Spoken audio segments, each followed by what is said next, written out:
What's up guys, NepentheZ here and welcome back to another episode of The Road to Glory, where today, as promised, we're going to be playing FUT Champs. This is the team that I've built. It's kind of like my best team, but not really my best team.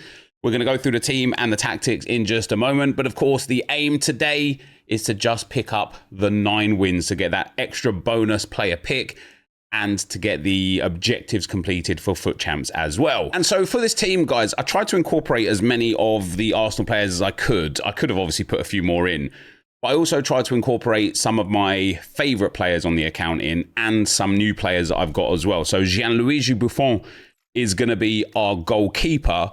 I packed him from one of the Trophy Titans guaranteed packs. I've actually got a lot of really good goalkeepers, so it's going to be really interesting to see just how good he is. At right back, we have got this Jurrien Timber that I managed to pack. I've seen him flying out in red, so slightly excited to potentially get a red Jurrien Timber, but that would mean then that I didn't get a red somebody else from Arsenal. And yeah, excited to see how good this card is, because the pros, the content creators that are like very good at the game, the competitive players, wax lyrical about this guy. He gets so much good press. I don't know if that's necessarily as a right back or potentially as a centre back, because those play styles make a lot of sense for a centre back, don't they? So Jurrien Timber's at right back. We've got this Jacobo Ramon as our other centre back. Now, I've got a lot of good centre backs in the club. Jacobo Ramon, I packed, I couldn't even tell you what from. When I was looking at putting this team together, I was like, oh, I've got this guy. He's like a 200k card, I think, on the market. He's reasonably expensive. Yeah, by all accounts there, 180,000, 200,000 coins for a team of the season from Como is pretty good, to be fair. And then I've got James as the other centre-back because I just love this card. Like, I do need to get a little bit more on him. Skill moves could do being upgraded just a little bit. Dribbling can certainly be upgraded, ball control and dribbling specifically, but the rest of this card is just absolutely banging. You could, like, yes, I can get a third playstyle plus, but you can't ask for much more. And then McCabe, I've actually hit her now about 3 or 4 times out of packs and picks across the days. I'm just using this card because it's an Arsenal card. I actually think her FUT birthday version might be as good, if not better, for me. I might put her at left mid as well going forwards, and we'll get into why on that one as we get into the gameplay. I do think my other left backs are better, especially Kito. I think he's much better, but McCabe is there. At left mid, we've got this Gabriel Martinelli, who's obviously insane, and I'm really looking forward to using him. We've got Mikel Merino at left centre mid. I put him through a few Evos now as well, so he's pretty good. And then I've got Klein at centre mid. It's another situation where I've got an insane amount of good CMs, and I had a feeling this would happen when we made him a 93 rated player during the Team of the Year promo, I want to say it was, whatever the promo was.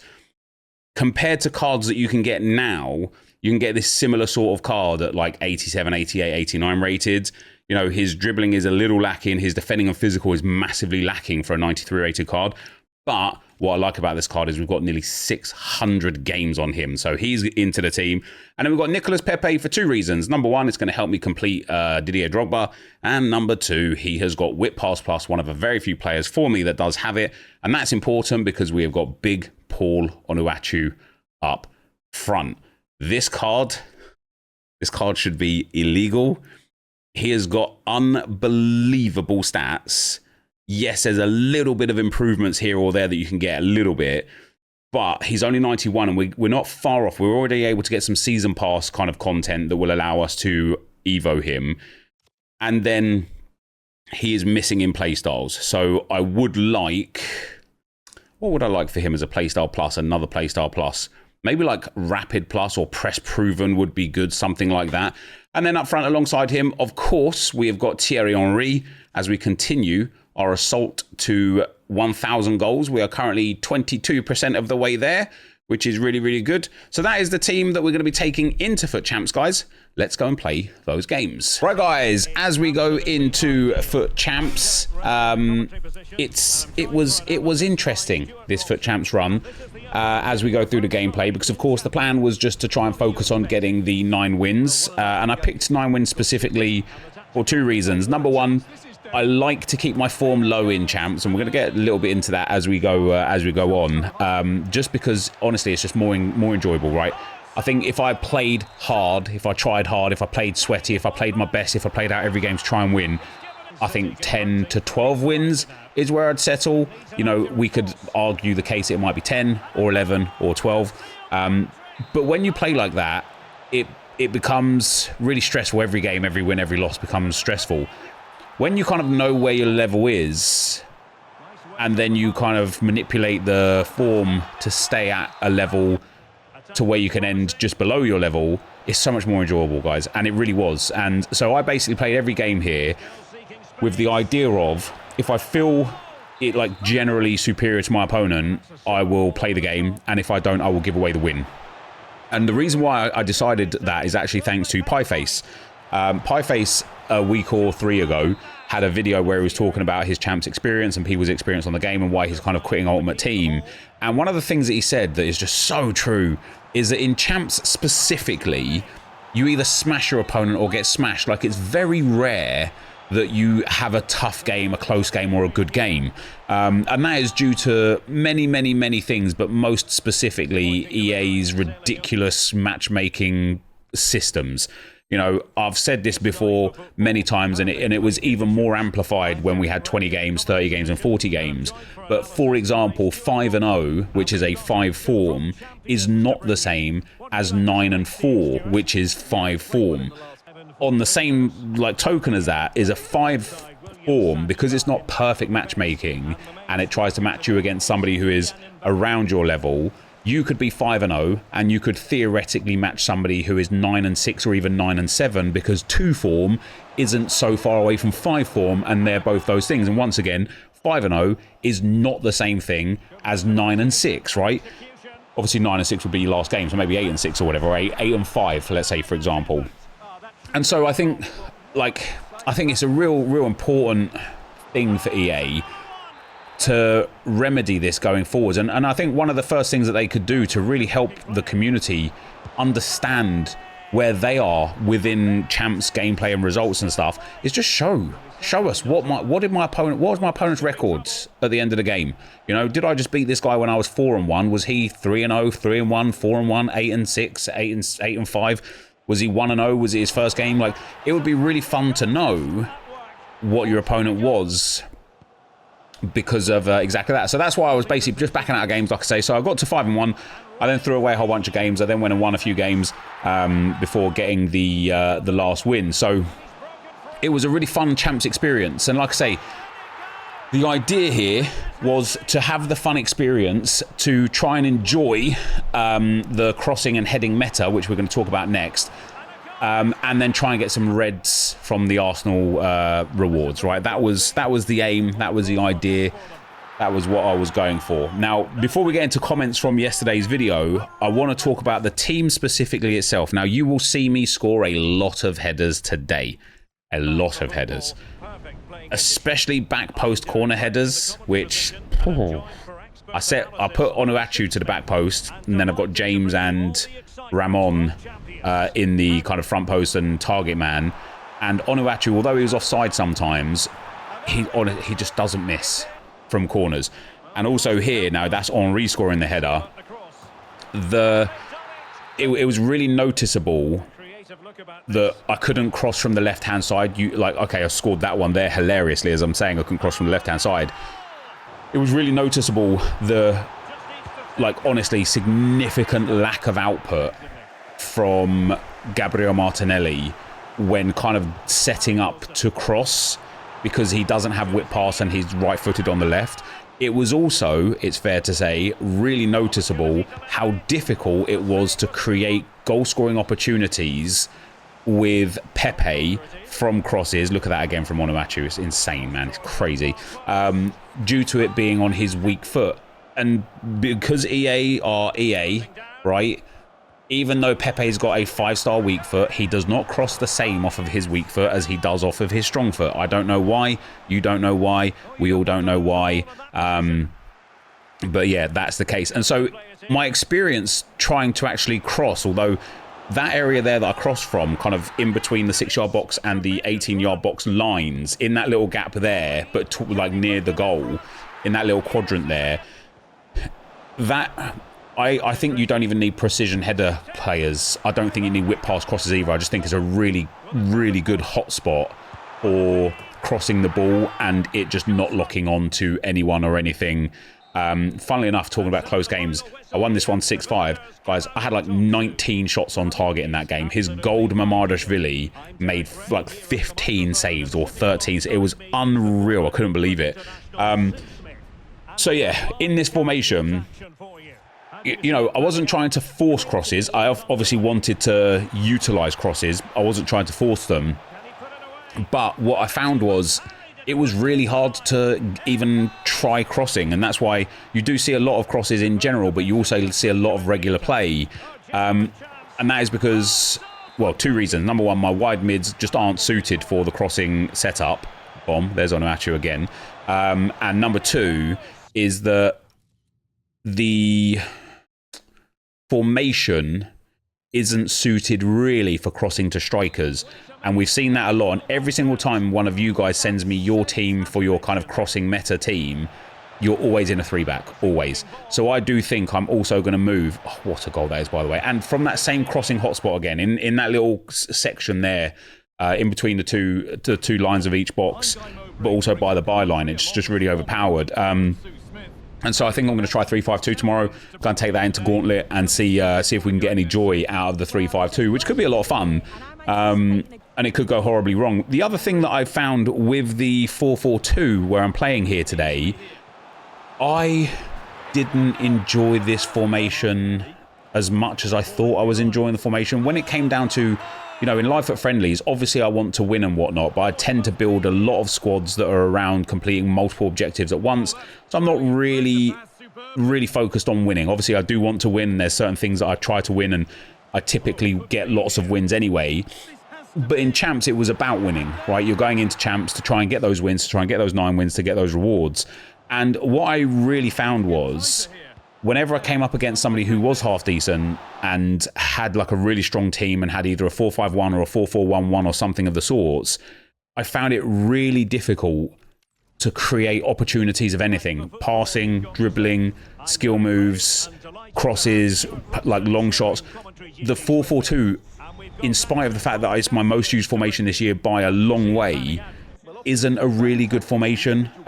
It's really, really open through the lines, and because there's no DM, you don't get the benefit of being able to kind of like defend their cam if they have a 4-4-1-1, and because you don't have a cam, surprise, surprise, another header from a corner, I didn't get the benefit of being able to like pass into that space, into that half space between the lines, where a cam typically would be would be standing. What a header that was, by the way.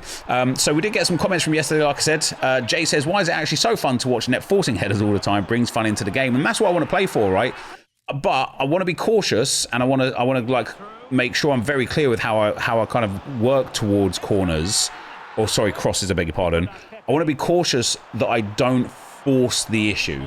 You know, if there is, like, I want to have the team set up so that I can score from crosses and I can score headers, but I don't want the team to be set up to the point where I'm only trying to score crosses or headers. Like I said this yesterday, I want it to be a part of the natural play. I want it to be a part of something that I can add into the mix if the opportunity presents itself, rather than being like, oh yeah, I've got to go and score a corner, right?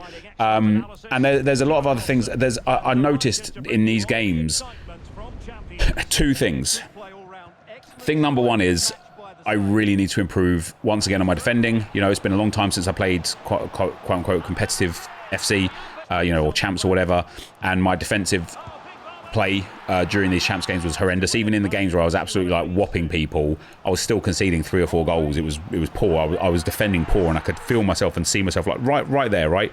Now, okay, I might get unlucky here, but that, like, I shouldn't have switched into my centre back in the first place. So I've got to improve my defending, but I've also really got to improve my attacking play again. You know, when I watched my own content back a few weeks ago, maybe even a few months ago now, I noticed very easily and very quickly how many easy passes I was missing. For example, right there, I missed, I mean, I've scored off of that, but I should have been passing that to Fryer like 5 in game, 8 in game, 10 in game seconds ago.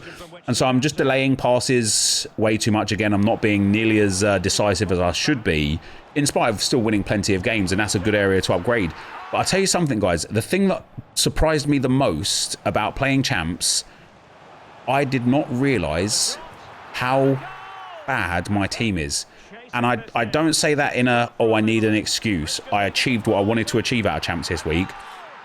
I did not realise how bad my team was compared to others. The amount of absolute elite level high-end teams I played against with Hullet 95s, Zidane 96s, Ronaldinho 95. I think I saw him about 5 or 6 times during these games.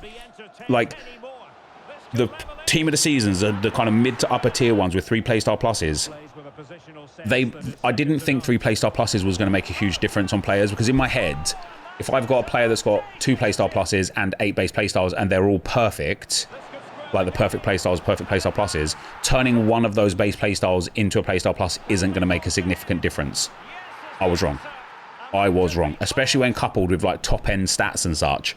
I was massively wrong, and it was a shock to me just how difficult it was and just how good people's teams were, because I've been playing live events so much that I just wasn't used to it. You know, in live events, the squads are typically kind of anchored, right? You know, maximum of 589 plus players or maximum of 391 plus players or something like that, which then makes my Evo cards that are in that sort of 85 to 89 range really strong compared to my opponent's cards, right? And obviously in champs, there is no matchmaking. There is no requirement limits or anything. And so off the back of that, I was sat here like, oh, damn. This was... It was a shock to the system. So I've got to get my game up, guys. I've got to get my team up, because it wasn't good enough. It was good still. Like I said, I got what I wanted out of it, and I'm not even remotely trying to use it as an excuse mechanism. It was just noticeable to me that, holy, my opponent's teams are like, well, maybe not this guy here particularly, but my opponent's teams are like absolutely outrageous, and I've got to get my team up, which is fair enough, right? Like that's part of the aim, part of the system that we're working towards, right? So outside of that, as we get yet another dumb header corner goal from Onuachu, there's a few more comments. I did want to talk about a few more comments, but I don't want to take us too overboard for reward. So the one that I wanted to see was Travel with Jordan says, this is so confusing. Wasn't an Evo on someone that you most likely won't use. Talking about the Korean guy that I Evo'd yesterday. You've got so many Arsenal men, women X icons which you can use it on. Even if I don't use it, I wouldn't have used the Evo anyway. That was why I put it on him, because my kind of decisions were either I don't put it on anybody because I don't think it's a good Evo for a mid to high rated player, so I just don't put it on anybody, or I put it on somebody, and even if I don't use them, it would have been the same as not putting it on anybody anyway. And then Adam says, yeah, there was a lot I wanted to talk about matchmaking and stuff. Maybe we'll do it in the next video, and about some playstyle stuff as well. So maybe we'll take that into the next video. But for today, for now anyway, that was a 9th win right there, which was absolutely perfect for us. I did nearly screw it up though, guys, but let's go and find out how and why and get our rewards. All right, guys. Oh, I tell you what, I am such a brain dead. Such a brain dead. I went to 5-1. I gave away a few wins. I threw to 5 and 4 because in my mind, I'm like, I just want to get to 9 wins, right? That was it. I threw to 5 and 4. I went and checked the objectives, okay? And I still needed to get a goal and an assist with a team of the season player. And so I was like, oh, and I need 8 wins. Fair enough. That's fine. So I went and won 6 and 4, 7 and 4, 8 and 4, right? And then I went, oh, I've got my 8 wins. I've got my goal and assist. No problem at all. So what did I do? I quit 8 and 5. I gave a win 8 and 6. I gave a win 8 and 7. No, 8 and 6. Yeah, I gave a win 8 and 5. I gave a win 8 and 6. I came into this game and I was like, oh, I need to win. I wanted the 9 wins. And I forgot. But we got the 9 wins. So I ended up getting a 2-0 rage quit in that one, as I should. And because obviously the 9 wins gives you the extra player pick. I almost, guys, how dumb would that have been? Because as I say, in my head, I'm like, oh, let me just play to the 8 wins. Well, at the start, I was like, let me go to the 9 wins. Then I was like, oh, I just need 8 wins. We get 2 player picks, the team of the season player pack, an 85 by 10, an 83 by 10, 85,000 coins, and we get all of the rewards from the other one. Guys, any Arsenal team of the season here would be great. I do already have McCabe blue and Jurrien Timber blue, but the reds just look that little bit better and can be, you know, given opportunity for Evos. Gabriel, Saliba, Raya, Rice, and Mariona Caldente hit me. We started Miedemar for the Arsenal past and present. We move into Koga 93 before finishing with Hasegawa 94. This Hasegawa card is very, very, very good. Very good. Miedemar. Quite tall for a female striker. Some good stats, but looks like any next card. I'm going to take Hasegawa there. Hopefully we get an Arsenal player in these picks. Come on, EA. Hook us up, man. Hook us up. We get 95 Letitia, 95 Donnarumma, and 93 Cucurella. Letitia's vision is terrible. Defending insane. Physical insane. Passing good enough for a centre-back. Playstyle's insane. Oh, how much is she? That, guys, that is disappointing, isn't it? This is why, and I will say this now, this will be the first time I play champs in months and the last time I will play champs this year. It's just not worth it.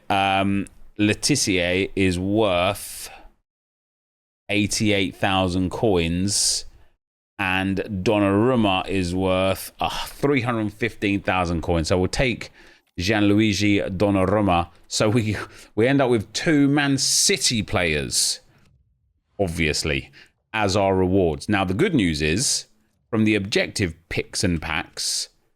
Ooh, what have I got on milestones? A team of the season milestone. Hey, listen, we'll take that. This is a max 94 team of the season pick, which means Jurrien Timber and David Raya and Katie McCabe are ripe in this, well, this pack anyway. We also get the evolutions, which is quite nice. I've completed something else apparently in campaign as well. What have I done? Okay, we'll ignore that for now. And then, yeah, we're up to 415,000 coins. Man, it is so easy to make coins in the game this year, isn't it? If you played champs every week, you'd be cooking. So max 94 is a proper team of the season. It's a woman. Never mind. It's going to be Hampton. She can go into the club. We don't mind Hampton, of course, for the Euros quality. We get the 83/7. Nothing doing here. Come on, EA. Come on, hook me up. Hook me up. Give me something. Something. We get an 86/2. I don't even know where this is from. Where did I get an 86/2 from? It's a bit random, isn't it? Must be from one of the objectives right there. We get... Oh, I've got the 3 team of the season. Ah, this was supposed to be the intro. Oh, I forgot. The intro is just going to be the squad. This was supposed to be the intro, the team of the season cards, in case I got a good team of the season card or player or whatever. Oh dear, that I enjoyed, but it doesn't look like we're going to get anything of any note. More Man City players. Yeah, you do know I'm an Arsenal fan, right? Give me some Arsenal players. God damn. And then last but not least, another purple. Could be Ekatike, I suppose. It's not. It's Fujino again. Oi, oi, oi, oi, oi. And then we get a Jumbo Rare Players Pack. That was from Milestones for getting 100 champs wins, guys. Something that I haven't done in the longest time. That leaves us with Premier League TOTS Player Pack and one with EFL. That's tradable as well. That's pretty cool. An 85/10, an 83/10 tradable, and then 275/3s. And then we'll look at the team. Now, the experiment here, obviously, putting Paul Onuachu into the team, the experiment was to try and see if we could take advantage of utilizing the big man. For the most part, it was very good and he was very useful. And I didn't try and force the ball to him, and that's what I quite enjoyed. From corners, he was amazing. Oh, we've got an 83/10 here, tradable. Yeah, from corners, he was amazing. I felt like the problem I had with the team was the 4-4-2 felt weak. Really, really weak. And so I think I need a new formation. Right, we get a purple team of the season tradable. At least that's 10,000 coins. Baybrook and Rodrigo in there. And here we go, guys. So we've got a tradable. Come on, just start it blue. Yes, please. The right back. French. EFL. From Millwall. I don't even know who that is. It's Kramer. Oh, he's like 30k. Yo, that's a good card. 6'4". He's got a centre back as well. Oh, he's a banger of a centre back. Say hello to our new centre back. He doesn't have quick step, but everything else is brilliant. Yeah, that's a solid pickup. That is nice. I got nothing valuable out of champs, mind you guys, unless we get an Arsenal player here. It's a proper team of the season. It is a man. It's a centre mid. It's Bruno Guimaraes again. God damn it, man. God damn it. And so I promised you guys that I would play FUT champs, try and get some Arsenal Reds. It was a big miss. I played to 9 on purpose. I think when I was 5-1, honestly, I think 11... it was in the wheelhouse. Maybe 10, maybe it was 12, but 11 was in the wheelhouse. But even if I got 10 or 11, I don't think it would have changed the rewards significantly. Now, you can see here, I did pack this guy and used him. He is brilliant for what it's worth. He is brilliant. Yuri and Timber, brilliant. James, brilliant. McCabe, not good enough. Not by a long shot. It might be her height. It might be her physicality, although she's got pretty good physicals. McCabe felt poor. Also, I packed this Buffon during Trophy Titans. He is garbage for what it's worth, right? I really thought at 6'4" and a 94 rated keeper, I thought he would be amazing. He kept doing these weird parries all the time, and he just, like, he let in really weak shots from, like, strange angles where you would expect a keeper to just really comfortably go and save the ball. So he will be gone out of the team. Timber, Ramon, and James, brilliant. Pepe was good, but I definitely need a right-footed right midfielder with whip pass plus. As you can see there, Pepe's got 44 assists from 107 games, which is great. He did get subbed off a lot for Saka. It might be the sort of player that I should put into an evolution because looking at his attributes here, they're terrible. That's fair to say. Klein was very good. Mikel Merino, not impressed with this card. I expected better. You know, he's 6'2", 5-star, 5-star. I've got some wicked good stats on him, some wicked good play styles on him, and I really expected him to kind of be the engine in the midfield. And he's just ghosting in the midfield, which is a shame. And similarly, Gabriel Martinelli, guys, I am scared to look at his stats. Yeah, they're bad. 186 games, 21 goals, 34 assists. For a card that looks like it should be absolutely bonkers, he stinks. And it's really sad. I was constantly finding myself bringing either Osler or Fryer on. Henry, amazing, for sure. Up to 220 goals and 85 assists now. Paul Onuachu, amazing, for sure. He's now got 111 goal contributions in 111 games, 88 goals, 33 assists. Given like how many times I've subbed him on or subbed him off and things like that, or had him at left mid and stuff, that's a really good return. Off the bench, I used quite a lot Bukayo Saka. I really like this card. He should just be in here over Pepe for sure. I used quite a lot McDermott. I really like this card. He is a beast in the midfield, like going forwards and such. I was subbing him in for Merino mostly. Eze was nice when I brought him in. Mosquera didn't bring in much. Osler and Fryer were both brilliant when I brought them in. Like Fryer at left mid compared to Martinelli at left mid, night and day. Absolutely night and day. Osler, I still feel the lack of incisive pass, but otherwise, I think I need to get this guy, like, not get this guy, I just need to play him all the time in every team. He is the best player in my club by some distance. His stats are insane. His play styles are insane. You know, Aerial Fortress, not great. He needs incisive, but otherwise he is perfect. and he just doesn't stop, man. He's so good. But I will say this, guys, and I'm a stan for Gyökeres, right? If we end up letting him go after one season at the club, I'll be gutted. I think we should build around him. I think he's got everything that Arsenal need. Every single time I brought this guy on, he was pivotal. Absolutely pivotal. And I didn't start him because obviously I'm trying to get 1,000 goals on Thierry Henry. But when Thierry Henry was tired, 60th minute, 70th minute, maybe into extra time, I was bringing Gyökeres on. And I mean, look, the numbers genuinely speak for themselves, right? 72 goals and 43 assists in 116 games. That's 115 goal contributions in 116 games for a mostly substitute striker. That's an unreal return, and I really like this card. I might like, yeah, I don't know. I feel like I need a new formation. The 4-4-2, as I say, it felt really poor, really weak. It's all right for live at friendlies, but when it comes to champs and you're playing against these like really top end players and really top end squads, the 4-4-2 felt really vulnerable in the midfield and on the counter. So I think I'm going to need a different formation, either a 4-5-1 or a 4-2-3-1, something like that. But that'll be something for the next video. For today, guys, that is going to be the end of the video. So as always, thank you very much for watching. Hopefully you enjoyed it, and I will see you next time. I'm out. Peace.